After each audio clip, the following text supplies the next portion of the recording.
Thad Cochran's spokesman said this morning they expect him back next week to vote on this bill. He is in Washington. The bigger issue right now is Senator John McCain. He's still in Walter Reed Medical Center, and sources in the Senate have said over the course of the last couple of weeks he's been shown to be increasingly frail, a combination of obviously the cancer that he's dealing with, but also the treatment as well. Senator McCain's office put out a statement yesterday saying they expect him back as soon as possible. He is still recovering from that treatment, normal effects of things, but there's no question about it. His illness is serious.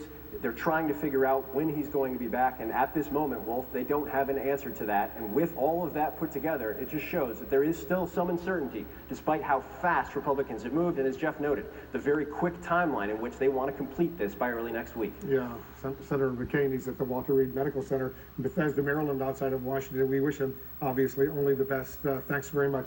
Phil Mattingly up on Capitol Hill. Let's turn to the Russia investigation. Right now, Democrats in Congress are expressing a growing frustration and outright fears that Republicans may try to shut down the Russia probe one way or another. Let's go to our senior congressional correspondent, Manu Raju. What are you learning, Manu?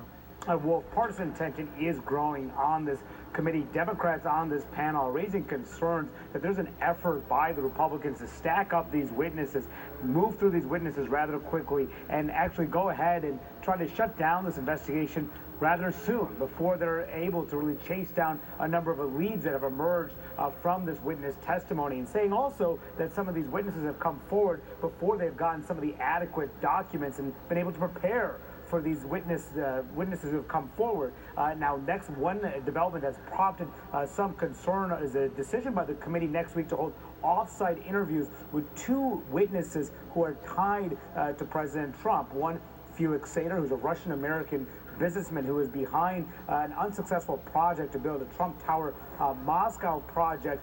That's going to happen in New York City, New York next week. And also Rona Graff, a longtime personal assistant in the Trump organization to President Trump, also will be interviewed by the House Intelligence Committee staff next week in New York. Democrats say this is part of an effort to try to rush this investigation through rather than waiting for a time when members themselves could interview these witnesses. Now, Wolf, Republicans are pushing back. They're saying this investigation has been going on for the better part of a year. They've done a very deep and thorough dive, and if Democrats are upset, it's because they've not found the evidence they want yet to tie the Trump campaign to Russia, a sign of some of the growing frustration on both sides of the aisle as the House Intelligence Committee looks to possibly wrap up its investigation in the coming weeks, Wolf.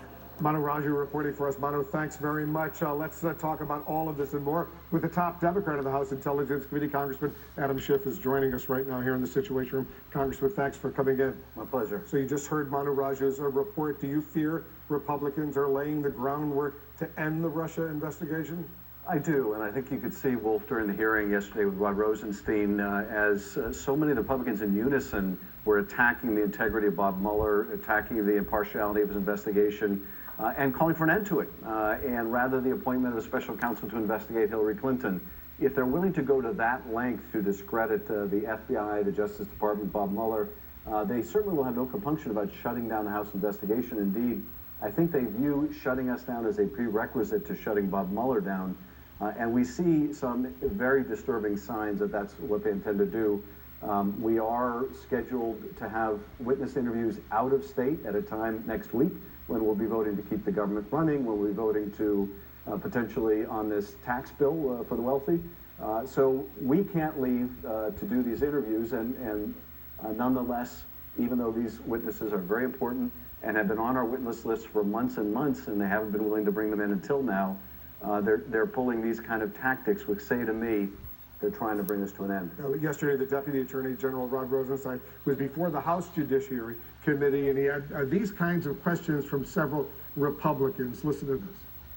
How, with a straight face, can you say that this group of Democrat partisans are unbiased and will give President Trump a fair shake? What do you have to see in terms of the actions of people with demonstrated bias against the President of the United States before you will appoint a special counsel to investigate the clear bias that has infected this investigation? This is unbelievable.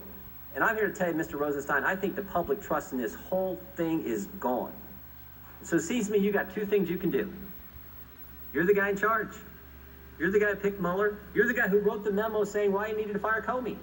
You're the guy in charge. You could Disband the Mueller special prosecutor, and you can do what we've all called for. Appoint a second special counsel to look into this. We are now beginning to better understand the magnitude of this insider bias on Mr. Mueller's team. You get the point. What's your reaction?